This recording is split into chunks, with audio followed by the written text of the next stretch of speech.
Mi hermana llegó y me encontró sentada a oscuras. «Hermana, ¿por qué no hay comida?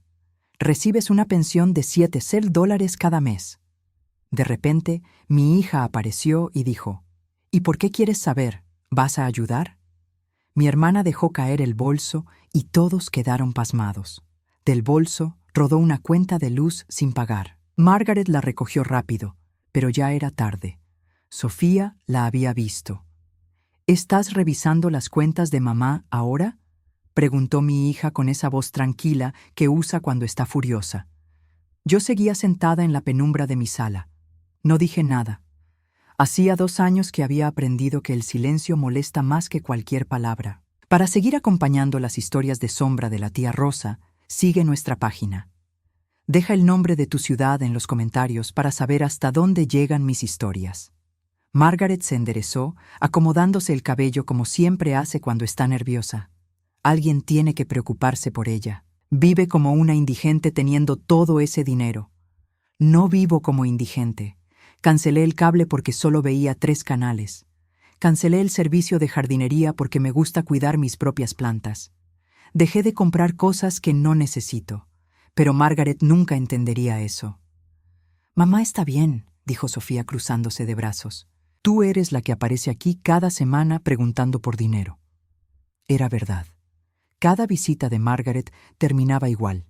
Necesitaba dinero para el auto, para el dentista, para alguna emergencia que nunca era realmente una emergencia. Durante 40 años yo había dicho que sí, siempre que sí. Margaret se volvió hacia mí. «¿Vas a dejar que tu hija me hable así?». Miré a mi hermana menor, 58 años, y todavía esperaba que yo la defendiera de todo. Cuando éramos niñas, yo recibía los golpes que iban para ella. Cuando éramos jóvenes, yo le prestaba dinero que nunca devolvía. Cuando ella tuvo a James sola, a los 22, yo ayudé a criarlo mientras ella salía con hombres que nunca se quedaban. «Sofía es adulta», dije finalmente. «Puede hablar como quiera en su propia casa». Margaret parpadeó. «¿Su casa? Esta es tu casa. Está a nombre de las dos desde hace 6 meses». Vi cómo procesaba esa información. Vi el cálculo en sus ojos. Si la casa ya no era completamente mía, entonces su plan, fuera cual fuera, acababa de complicarse.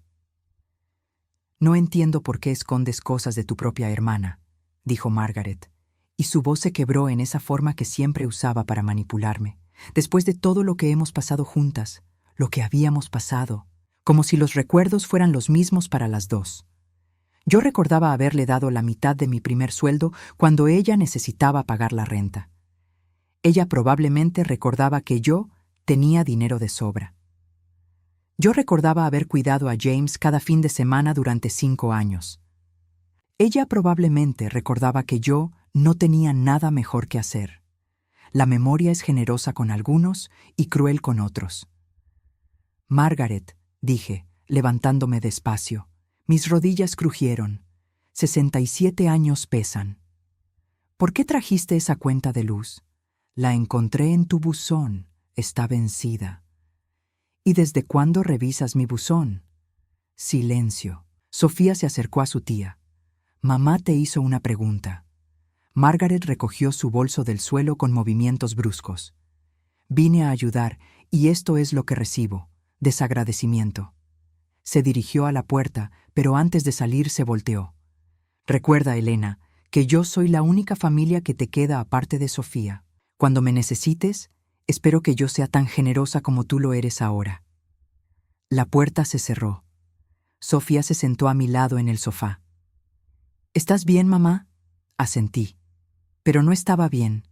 Estaba cansada. Cansada de 40 años cargando a una hermana que nunca creció. Cansada de ser la fuerte, la responsable, la que siempre daba. Mi esposo Robert solía decirme que yo confundía el amor con el sacrificio. Tenía razón. Él había muerto hacía 3 años y todavía escuchaba su voz en mi cabeza, recordándome que merecía algo mejor. «Hay algo que no te he contado», le dije a Sofía. Ella me tomó la mano. «¿Qué es?» «El dinero que estoy ahorrando tiene un propósito». Antes de que pudiera explicar, el teléfono sonó. Era James, mi sobrino. Tía Elena, necesito hablar contigo urgentemente. Es sobre mi mamá y algo que ella está planeando. La voz de James sonaba diferente. No era el tono despreocupado de siempre, ese que usaba cuando necesitaba dinero prestado. Había algo más. Miedo, tal vez.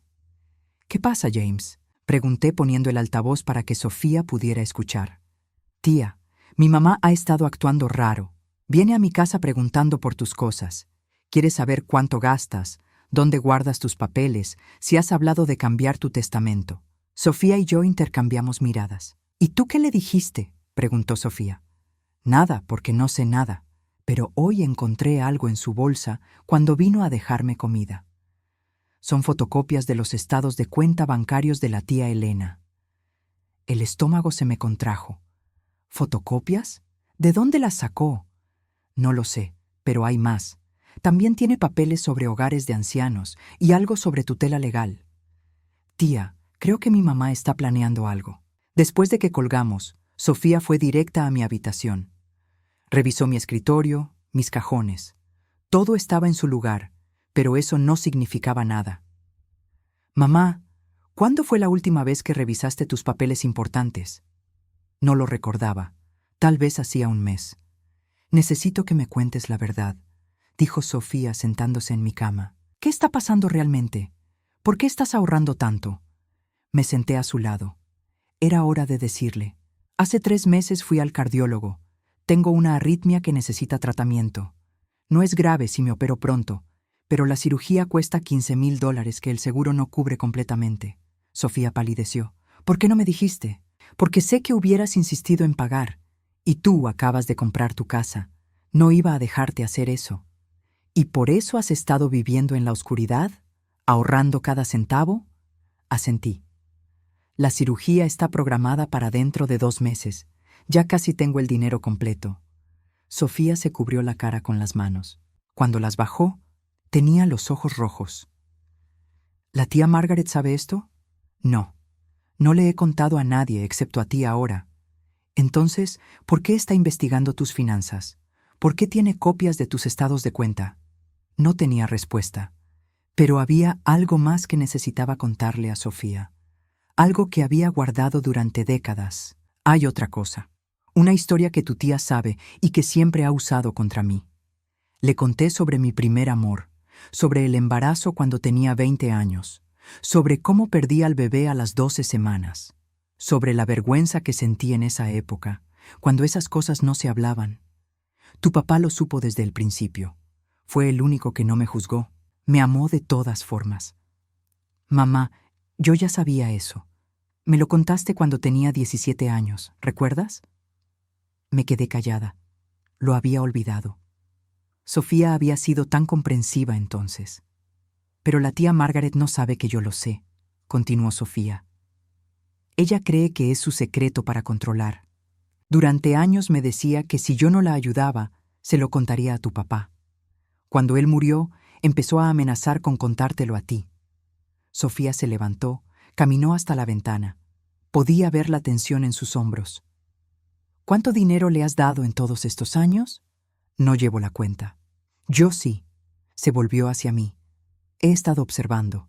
En los últimos 2 años solamente le has dado más de $20,000.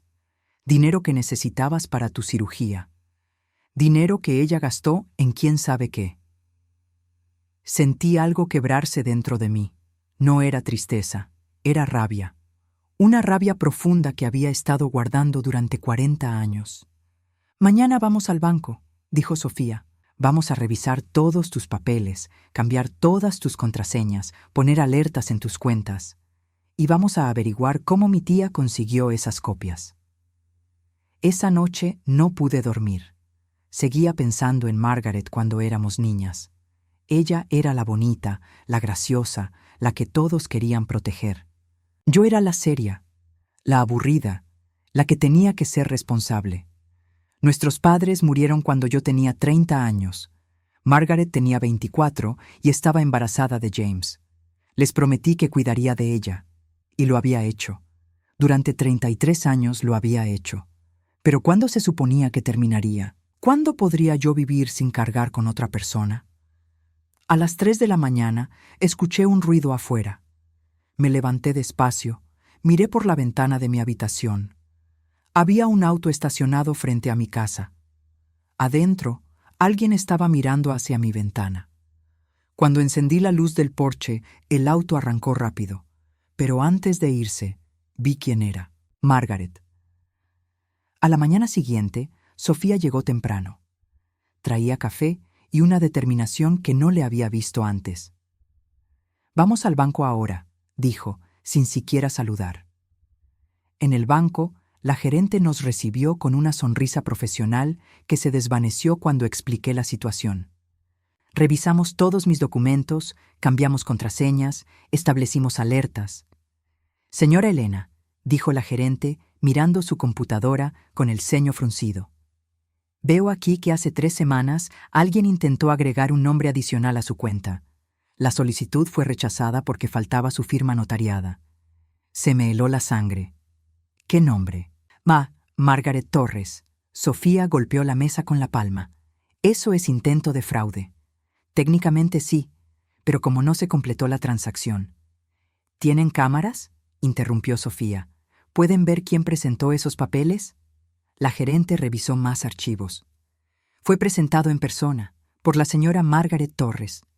Trajo identificación y papeles que parecían legítimos, incluyendo un poder notarial». «Yo nunca firmé ningún poder notarial», dije, sintiendo que la habitación daba vueltas. «Lo sé, por eso fue rechazado. La firma no coincidía con la que tenemos en archivo». Sofía pidió copias de todo. Mientras esperábamos, me agarró la mano. «Mamá, esto es serio. Ella falsificó tu firma». Cuando salimos del banco, mi teléfono sonó. Era Margaret. «Elena, necesitamos hablar. Es urgente». «Yo también necesito hablar contigo». «No, esto no puede esperar. Es sobre James. Está en problemas». 30 minutos después, Margaret llegó a mi casa. Traía a James con ella. Mi sobrino se veía terrible, demacrado, con ojeras profundas, nervioso. «Cuéntale», ordenó Margaret, empujándolo ligeramente. James se sentó en el borde del sofá, sin poder mirarme a los ojos. «Tía, metí la pata. Hace 6 meses empecé a apostar en línea. Pensé que podía ganar algo extra. Al principio ganaba, pero luego». «¿Cuánto debes?», preguntó Sofía con los brazos cruzados. $15,000. El mismo monto que necesitaba para mi cirugía. La coincidencia me golpeó como una bofetada. «Y esa gente no espera», continuó James con la voz quebrándose. «Me están amenazando. Necesito pagar antes del viernes o dicen que...». «¿O qué?», preguntó Sofía. «¿Te van a romper las piernas?». «Esto no es una película, James». Margaret se levantó. «No le hables así. Está asustado. Necesita ayuda. ¿Y vienes aquí a pedirle dinero a mamá?». Sofía se rió, pero no había humor en su voz. «¿Sabes para qué está ahorrando ese dinero?». «Sofía, no», dije en voz baja. «No, mamá. Ya es suficiente». Se volvió hacia Margaret. «Mamá necesita una cirugía de corazón que cuesta exactamente $15,000. Ha estado viviendo en la oscuridad, cancelando servicios, comiendo lo mínimo, solo para poder pagarlo. Y tú vienes aquí a pedir exactamente esa cantidad». Margaret me miró. Por un segundo vi algo en sus ojos. ¿Culpa? ¿Sorpresa? Pero se desvaneció rápido. «No sabía», susurró. «¿No sabías? ¿O no te importaba saberlo?». Sofía sacó su teléfono. «Porque resulta que sí sabías muchas cosas. Sabías lo suficiente para intentar agregar tu nombre a las cuentas de mamá. Sabías lo suficiente para falsificar su firma». Margaret palideció. «Yo no fue. Tenemos las copias del banco, tu identificación, tu cara en las cámaras de seguridad». James nos miraba a todos, confundido. «Mamá, ¿qué hiciste?». «Estaba tratando de protegerla», dijo Margaret, y su voz subió una octava. «Elena está mayor, comete errores. Alguien tiene que cuidar su dinero antes de que lo pierda todo». «¿Protegerme?», repetí, levantándome despacio. «¿Falsificando mi firma es protegerme?». Tú no entiendes lo difícil que ha sido mi vida. Siempre has tenido todo fácil, buenos maridos, hijos obedientes, dinero que te cae del cielo. Algo explotó dentro de mí. Todas esas palabras que había tragado durante años empezaron a salir. ¿Fácil?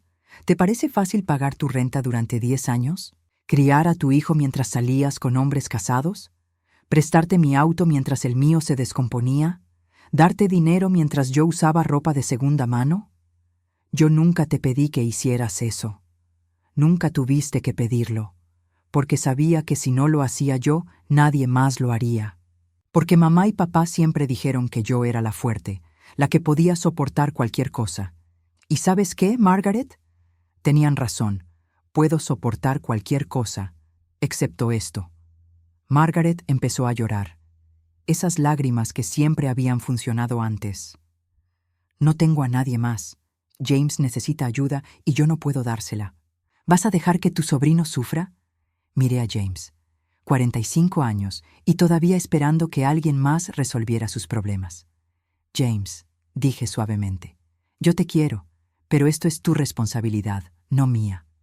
Entonces déjalo sufrir, escupió Margaret. Deja que lo lastimen. Total, ¿qué más da, verdad? Mientras tú tengas tu dinero guardado. Sofía se interpuso entre nosotras. Fuera, las dos, ahora. Margaret agarró su bolso. Vas a arrepentirte de esto, Elena, cuando me necesites. No voy a necesitarte, dije, y mi voz salió más firme de lo que esperaba. No más. Después de que se fueron, me derrumbé en el sofá. No lloré, solo temblaba. Sofía se arrodilló frente a mí. ¿Mamá? Por primera vez en mi vida le dije que no, y siento como si hubiera hecho algo terrible. No hiciste nada terrible, hiciste lo correcto. Esa noche, mientras intentaba dormir, mi teléfono sonó. Era un mensaje de un número desconocido. Tu hermana nos debe dinero. Si ella no paga, alguien tiene que hacerlo. Sabemos dónde vives. Le mostré el mensaje a Sofía a la mañana siguiente. Ella llamó a la policía de inmediato. El oficial que vino fue amable pero directo. Señora, esto es extorsión, pero sin más pruebas, no podemos hacer mucho. Les recomiendo que bloqueen el número y reporten cualquier otro contacto. ¿Y si vienen a mi casa? Pregunté. Instalen cámaras, mantengan las puertas cerradas y llamen al 911 si ven algo sospechoso. Después de que el oficial se fue, Sofía insistió en quedarse conmigo. Esa noche, ninguna de las dos durmió bien. Al día siguiente me desperté con un dolor en el pecho. No era la primera vez. El cardiólogo me había advertido que el estrés empeoraría mi condición. Mamá, respira, decía Sofía, pero su voz sonaba lejana. Lo siguiente que recuerdo es estar en el piso de mi sala, mirando el techo, con Sofía gritando al teléfono. La ambulancia llegó en minutos, o tal vez fueron horas. El tiempo se había vuelto extraño. En el hospital me conectaron a máquinas que pitaban y monitoreaban cada latido de mi corazón. Un doctor joven me explicó que había tenido un episodio de arritmia severa.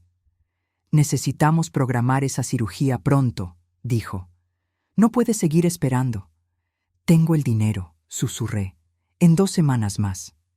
Señora Elena, usted no tiene 2 semanas. Necesitamos operarla esta semana. Sofía habló con el hospital sobre planes de pago, opciones de financiamiento. Yo la escuchaba desde la cama, sintiéndome inútil. Entonces llegó Margaret. Entró a mi habitación con flores y una cara de preocupación que casi parecía genuina.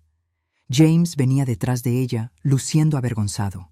Elena, Dios mío, cuando me enteré. ¿Cómo te enteraste?, preguntó Sofía, bloqueándole el paso.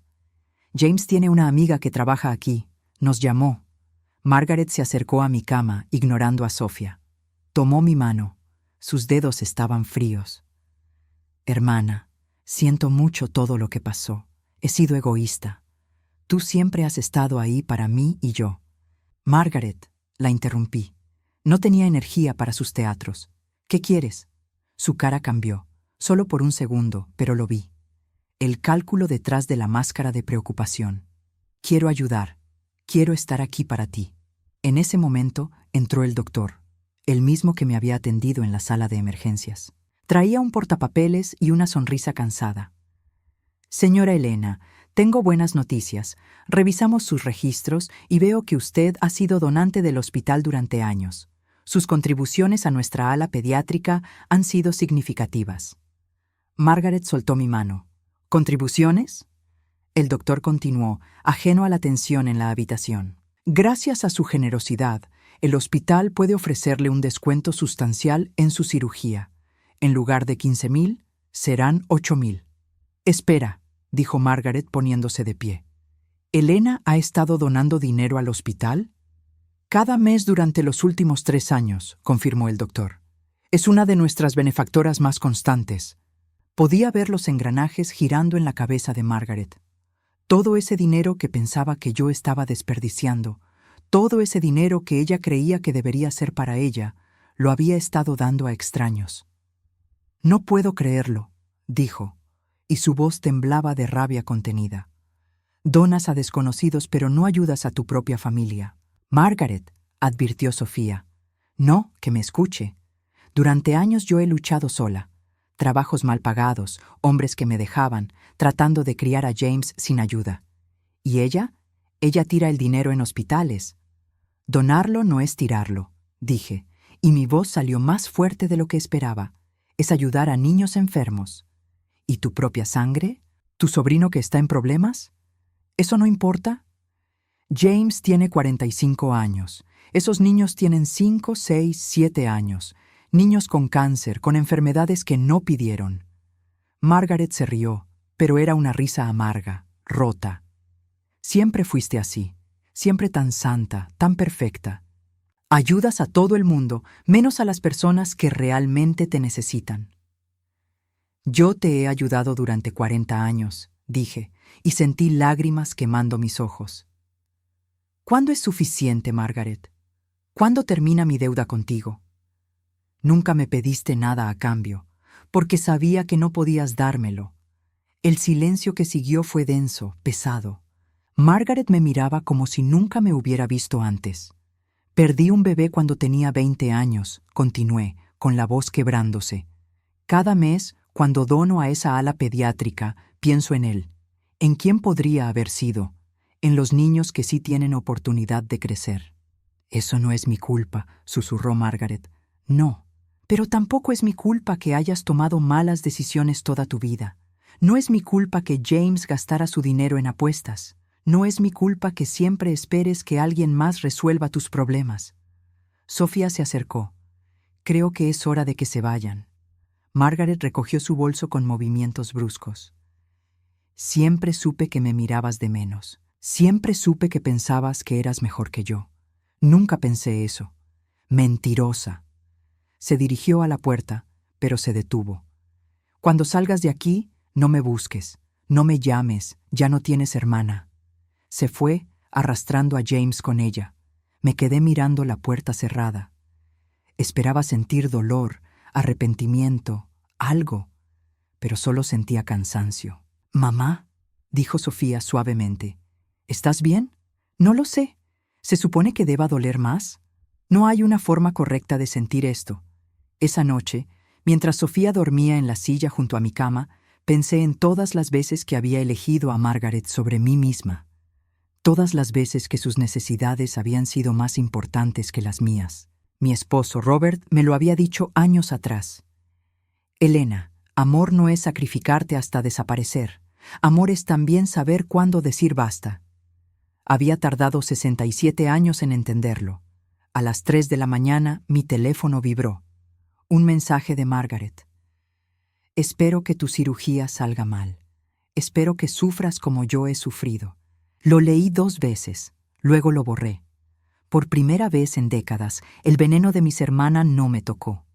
Ya no había nada que pudiera quitarme. La cirugía estaba programada para el jueves. Sofía se tomó la semana libre del trabajo para estar conmigo. James llamó una vez para preguntar cómo estaba, pero su voz sonaba hueca, como si cumpliera una obligación. Margaret no volvió a contactarme. El martes por la tarde, mientras Sofía fue a la farmacia por mis medicamentos preoperatorios, alguien tocó la puerta de mi habitación del hospital. Era una mujer que no conocía. Tal vez 50 años. elegante, con el cabello recogido en un moño perfecto. ¿Señora Elena Márquez?, preguntó. Sí. Mi nombre es Patricia Sandoval, soy trabajadora social del hospital. Se sentó en la silla junto a mi cama sin que la invitara. Necesito hablar con usted sobre sus donaciones.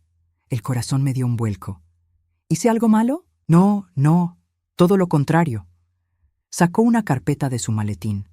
Verá, hace 3 años usted comenzó a donar $500 mensuales a nuestro programa de oncología pediátrica. En ese tiempo, su generosidad ha ayudado a cubrir tratamientos para 16 niños. Sentí que se me llenaban los ojos de lágrimas. ¿16? 16. Algunos de esos niños están aquí ahora mismo, en tratamiento. Otros ya se fueron a casa, recuperados. Abrió la carpeta y me mostró fotos. Niños sonriendo, algunos sin cabello, otros con tubos y vendajes, pero todos vivos. Ellos están aquí por usted. Yo solo, después de perder a mi bebé, pensé que si podía ayudar aunque fuera a uno. Patricia me tomó la mano. Ayudó a 16, y sus familias quisieran agradecerle personalmente, si usted lo permite. No pude hablar. Solo asentí. Cuando Sofía regresó, le conté sobre la visita. Ella lloró. Yo lloré. Y por primera vez en meses, no eran lágrimas de dolor. El miércoles por la noche antes de mi cirugía, Patricia regresó. Traía un sobre grande. Las familias hicieron esto para usted, dijo. Adentro había cartas, docenas de ellas, escritas con crayones, con letra temblorosa, con palabras simples pero profundas. Gracias por ayudar a mi hija Emma a recibir su tratamiento. Ella tiene 7 años y ahora está libre de cáncer. Mi hijo Diego pudo tener la quimioterapia que necesitaba. Cumplió 9 años la semana pasada. Usted salvó a mi nieta. No tengo palabras para agradecerle. Leí cada carta, cada nombre, cada historia. Y en ese momento entendí algo que había tardado toda una vida en comprender. Yo no había desperdiciado mi dinero. Había invertido en vida, en esperanza, en futuros que valían más que cualquier cuenta bancaria. Margaret nunca lo entendería. Para ella, el dinero solo tenía valor si servía para llenar el vacío en su interior. Pero ese vacío nunca se llenaría, sin importar cuánto dinero tuviera. Sofía se acostó a mi lado en la cama del hospital, algo que no había hecho desde que era niña. Mamá, ¿tienes miedo de mañana? Un poco. ¿Y si algo sale mal? No va a salir mal. Pero si sale mal, necesito que sepas algo. La miré a los ojos. Estos últimos años, después de que tu papá murió, pensé que mi vida había terminado, que lo mejor de mí se había ido con él. Pero estaba equivocada. Mamá, déjame terminar. Lo mejor de mí eres tú, y esos 16 niños, y cada momento en que elegí ayudar en lugar de guardar rencor. Tu tía tiene razón en una cosa. Yo siempre fui la que daba. Pero no era debilidad, era fortaleza. Sofía me abrazó fuerte. Vas a estar bien, y cuando salgas de esa cirugía, vamos a celebrar, vamos a vivir. A las 5 de la mañana del jueves me prepararon para la operación. El anestesiólogo me explicó el procedimiento, el cirujano me aseguró que todo saldría bien. Justo antes de que me durmieran, pensé en Robert, en cómo él siempre me decía que yo era más fuerte de lo que creía. Tenía razón. Desperté 6 horas después. Sofía estaba ahí, sosteniendo mi mano. ¿Cómo te sientes? Como si un camión me hubiera pasado por encima. El doctor dice que todo salió perfecto. Tu corazón está bien. Lloré, de alivio, de gratitud, de pura emoción. Los siguientes días fueron de recuperación lenta. Sofía no se separó de mí. Las enfermeras traían las cartas de los niños cuando yo me sentía desanimada. Patricia visitaba cada tarde para contarme historias de las familias que había ayudado. El sábado, cuando ya me sentía mejor, llegó una sorpresa. Patricia entró empujando una silla de ruedas. ¿Lista para un paseo? ¿A dónde? Ya verá. Me llevó por los pasillos del hospital hasta el ala pediátrica. Las paredes estaban pintadas con colores brillantes, había dibujos de animales y estrellas. «Hay alguien que quiere conocerla», dijo Patricia. Entramos a una habitación donde una niña de unos 8 años estaba sentada en la cama, dibujando. Cuando me vio, sus ojos se iluminaron. «¿Es ella? ¿Es la señora que me ayudó?» Su madre, una mujer joven con ojeras profundas, pero una sonrisa radiante, se acercó. «Usted es Elena. Mi hija Emma ha querido conocerla desde que le dijimos». Emma bajó de la cama y corrió hacia mí. Me abrazó con una fuerza sorprendente para alguien tan pequeña. «Gracias por salvarme», susurró. No pude contener las lágrimas. Esta niña, esta hermosa niña con la vida por delante, estaba viva en parte por mí. «No tienes que agradecerme. Sí tengo. Mi mami dice que los ángeles a veces son personas normales. Tú eres mi ángel». Pasé una hora con Emma y su familia. Me contaron sobre el diagnóstico, el miedo, la desesperación cuando no tenían dinero para el tratamiento, y cómo la llamada del hospital, diciendo que había una donación que cubriría los costos, les había dado esperanza. Cuando regresé a mi habitación, Sofía me esperaba con una expresión extraña. «Mamá, llegó alguien». «¿Quién?» «James». Mi sobrino estaba en el pasillo, nervioso, con las manos en los bolsillos. «Tía, yo necesitaba verte. ¿Dónde está tu madre?» «No sabe que estoy aquí. Ella me prohibió venir». Se sentó en la silla de visitas, encorvado como un niño regañado. «Tía, lo siento. Por todo. Por las apuestas. Por pedirte dinero. Por no defenderlos cuando mamá las atacó». «James». «No, déjame terminar. Toda mi vida he dejado que mi mamá hable por mí, que decida por mí. Tengo 45 años y todavía actúo como si tuviera 15. Eso no es culpa tuya, es mía. ¿Pagaste tu deuda? Vendí mi auto, conseguí un segundo trabajo, estoy pagando poco a poco. Esos tipos dejaron de amenazarme cuando vieron que estaba haciendo un esfuerzo real». Me miró con ojos llorosos. «Y me inscribí en un programa para adictos al juego, porque eso es lo que soy, un adicto». Era la primera vez en su vida que lo escuchaba tomar responsabilidad por algo. «Estoy orgullosa de ti. Mamá dice que eres una egoísta, que nos abandonaste cuando más te necesitábamos. Pero yo sé la verdad. Nosotros te abandonamos a ti primero. Hace años, cada vez que tomamos tu ayuda como algo garantizado». Sofía, que había estado escuchando desde la puerta, entró. «Tío James, ¿por qué vienes ahora?» «Porque me di cuenta de algo. La tía Elena casi muere y lo último que le dije fue que necesitaba su dinero. No le pregunté cómo estaba. No le dije que la quería. Solo quería su dinero». Se limpió las lágrimas con el dorso de la mano. «No quiero ser como mi mamá. No quiero vivir esperando que otros me resuelvan la vida». «¿Y Margaret?», pregunté. «¿Cómo está?» «Furiosa, amargada, culpándote por todo lo malo que le ha pasado. Tía, ella nunca va a cambiar». «Lo sé. ¿Puedes perdonarme?» Pensé en Emma, en sus bracitos abrazándome. Pensé en esas 16 familias. Pensé en Robert y en cómo él siempre veía lo mejor en las personas. «Ya te perdoné, James. Pero el perdón no significa que todo vuelva a ser como antes. Lo entiendo, solo. Gracias. Por todo lo que hiciste por mí cuando era niño. Por ser más madre que la que tuve». Después de que se fue, Sofía me preguntó si había hecho lo correcto. «No lo sé, pero sé que ya no puedo cargar con el peso de otras personas. Ya pagué suficiente». Esa noche, sola en mi habitación del hospital, pensé en los últimos 40 años, en todo lo que había dado, en todo lo que había sacrificado, y por primera vez no me arrepentía, porque finalmente entendí la diferencia entre dar por amor y dar por miedo, entre ayudar y permitir, entre ser generosa y ser una mártir. Margaret tenía razón en algo. Yo siempre había dado, pero se equivocaba en pensar que eso me hacía débil, me hacía libre. ¿Te está gustando la historia? ¿Sigue nuestro canal? ¿Desde dónde nos estás viendo? 3 meses después de la cirugía, mi vida había cambiado de formas que nunca imaginé. Sofía insistió en que me mudara temporalmente con ella mientras terminaba de recuperarme. Pero lo temporal se volvió permanente cuando ambas nos dimos cuenta de cuánto disfrutábamos la compañía de la otra. Vendí mi casa antigua. Esa casa tenía demasiados recuerdos de Margaret entrando sin avisar, de conversaciones donde yo siempre terminaba cediendo, de noches sin dormir preocupándome por problemas que no eran míos. Con el dinero de la venta, ayudé a Sofía con su hipoteca y puse el resto en una cuenta de inversión para su futuro. Ella protestó, pero esta vez yo di porque quería, no porque me sintiera obligada.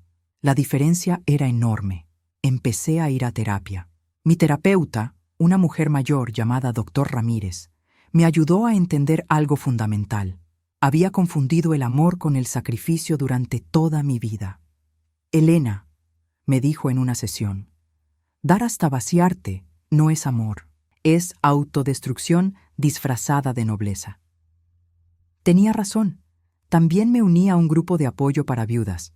Ahí conocí a otras mujeres que habían perdido a sus esposos y estaban reconstruyendo sus vidas. Compartíamos historias, risas, lágrimas. Por primera vez en años tenía amigas. Una de ellas, Carmen, se volvió especialmente cercana. Tenía mi edad. Había enviudado 5 años atrás y entendía esa mezcla extraña de dolor y libertad que viene después de perder a alguien que amabas. ¿Sabes qué es lo más raro?, me dijo un día mientras tomábamos café. Después de 40 años cuidando a mi esposo, a mis hijos, a mis padres, finalmente puedo preguntarme, ¿qué quiero yo? Esa pregunta me persiguió durante semanas. ¿Qué quería yo? Empecé pequeño. Me inscribí en una clase de pintura. Descubrí que era terrible pintando, pero me encantaba el proceso. El silencio concentrado, los colores mezclándose, la libertad de crear algo sin que nadie juzgara. También empecé a trabajar como voluntaria en el hospital, en el ala pediátrica. No quería solo donar dinero, quería conocer a los niños, a las familias, quería ser parte de sus historias de esperanza. Emma me reconoció de inmediato el primer día que fui. «¡Mi ángel!», gritó, y corrió a abrazarme. Su madre, Teresa, también estaba ahí para el chequeo de rutina. Emma llevaba 6 meses en remisión. «Mírala», dijo Teresa con los ojos brillantes, corriendo, riendo. Hace un año no sabíamos si llegaría a su 9º cumpleaños. Pasé esa tarde leyéndole cuentos a Emma y a otros niños del ala. Algunos estaban muy enfermos, con tubos y máquinas manteniendo sus cuerpecitos funcionando. Otros, como Emma, estaban en recuperación, llenos de energía y esperanza. Cada historia que leía, cada sonrisa que recibía, me recordaba por qué había elegido dar. No por obligación, no por culpa, sino porque algunos actos de bondad trascienden cualquier dinámica familiar tóxica. Margaret no había intentado contactarme en esos 3 meses. A través de James, quien me llamaba cada 2 semanas, supe que ella había conseguido un trabajo de medio tiempo en una tienda de ropa, que había tenido que mudarse a un apartamento más pequeño, que seguía amargada. «Me pregunta por ti a veces», me dijo James en una de sus llamadas. No directamente. Solo dice cosas como, «Me pregunto si tu tía está disfrutando su nueva vida sin su familia». ¿Y tú qué le respondes? Le digo que sí, que probablemente lo estás disfrutando mucho, y eso la enfurece más. No sentí satisfacción al escuchar eso. No sentí triunfo. Solo sentí nada. Y eso estaba bien. James continuó con su terapia para adictos al juego. Consiguió un trabajo mejor. Empezó a salir con una mujer que, según él, no acepta mis tonterías. «Gracias a ti», me dijo. «Me diste el mejor regalo cuando me dijiste que no. Me obligaste a crecer». En mayo, 5 meses después de mi cirugía, el hospital organizó un evento de agradecimiento para los donantes. Patricia me convenció de asistir. Solo serán unas horas, y significaría mucho para las familias. Sofía me ayudó a elegir un vestido, azul claro, sencillo, elegante. Mientras me miraba en el espejo, casi no reconocía a la mujer reflejada ahí. Ya no era esa mujer sentada en la oscuridad, agotada y vacía. Era alguien más fuerte. El evento se realizó en el jardín del hospital. Había mesas con comida, globos, música suave. Las familias se mezclaban con doctores, enfermeras, donantes. Emma me vio y corrió hacia mí, seguida por Teresa. Señora Elena, mire esto. Emma me mostró una medalla que colgaba de su cuello. Es por completar mi tratamiento. Soy oficialmente una sobreviviente. La abracé fuerte. Estoy tan orgullosa de ti. Durante el evento, conocí a otras familias. Una madre me agradeció por ayudar con el tratamiento de su hijo de 5 años. Un padre me dio un dibujo que su hija había hecho para mí antes de morir. Una abuela me abrazó y lloró en mi hombro, agradecida porque su nieto había tenido una oportunidad. El director del hospital dio un discurso sobre la importancia de la generosidad comunitaria. Mencionó mi nombre específicamente y todos aplaudieron. Me sentí incómoda con la atención, pero también sentí algo más: orgullo. No el orgullo arrogante, sino ese orgullo tranquilo de saber que tu vida había importado. Cuando el evento terminó y caminaba hacia el auto con Sofía, alguien me llamó. Elena. Me volteé. Era Margaret. Estaba parada al borde del estacionamiento, más delgada de lo que recordaba, con el cabello sin teñir mostrando canas. Se veía pequeña, frágil, nada como la hermana dominante de mis recuerdos. Sofía se tensó a mi lado. Mamá, no tienes que hablar con ella. Está bien, le apreté la mano. Espérame en el auto. Caminé hacia Margaret. Ella no se movió, como si sus pies estuvieran pegados al concreto. ¿Cómo supiste que estaría aquí?, pregunté. James me contó. Miró hacia el jardín donde el evento había terminado. Dijo que ibas a ser homenajeada. ¿Y viniste a verlo? Vine a... Su voz se quebró. No lo sé por qué vine. Nos quedamos en silencio. Un silencio pesado, lleno de 40 años de historia. «Te ves bien», dijo finalmente. «Saludable». «Gracias». «Yo». Margaret tragó saliva. «Necesito decir algo. He estado ensayándolo durante semanas, pero ahora que estás aquí, no sé cómo empezar». «Entonces no empieces con disculpas. Empieza con la verdad». Sus ojos se llenaron de lágrimas. «La verdad es que he sido una persona terrible contigo. No solo ese día en el hospital, toda mi vida. Tomé tu bondad y la convertí en obligación. Tomé tu amor y lo llamé debilidad. Sí, no te estoy pidiendo que me perdones. No merezco tu perdón. Solo necesitaba que supieras que lo sé, que entiendo lo que te hice». Miré a mi hermana, esta mujer que había sido el centro de mi vida durante tanto tiempo, esta mujer que me había consumido, agotado, vaciado, y sentí paz. Margaret, pasé décadas esperando que cambiaras, esperando que me vieras, esperando que me valoraras. Hice una pausa. Pero ya no estoy esperando nada. Lo sé y lo entiendo. No vine aquí hoy pensando en ti. No doné a ese hospital pensando en ti. No reconstruí mi vida pensando en ti. Por primera vez en mi vida no estabas en el centro de mis decisiones. Margaret asintió, limpiándose las lágrimas. ¿Crees que algún día podremos? No lo sé. Ahora mismo necesito esta distancia. Necesito esta paz. ¿Pero tal vez algún día? La pregunta quedó flotando entre nosotras. Hace 6 meses habría dicho que sí de inmediato, desesperada por mantener el vínculo familiar. Ahora la respuesta era diferente. Tal vez. Si haces el trabajo, si vas a terapia, si dejas de culparme por tus decisiones. Tal vez. Eso es más de lo que merezco. Probablemente. Margaret dio un paso atrás. Voy a trabajar en mí misma. No por ti, por mí, porque no quiero morir siendo la persona amargada en la que me convertí.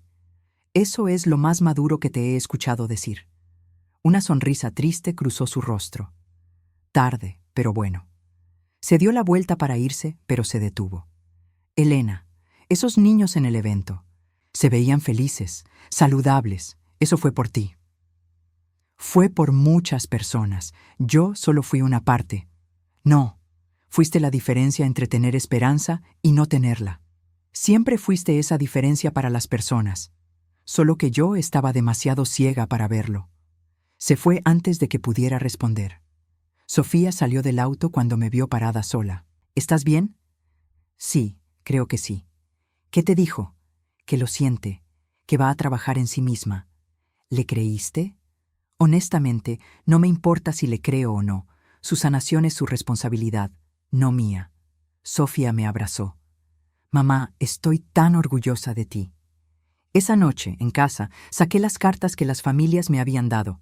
Las leí todas otra vez, lentamente, saboreando cada palabra. En la última carta, escrita por Teresa, la madre de Emma, había una línea que me hizo llorar. Usted nos enseñó que la bondad real no espera reconocimiento. Simplemente da porque debe dar.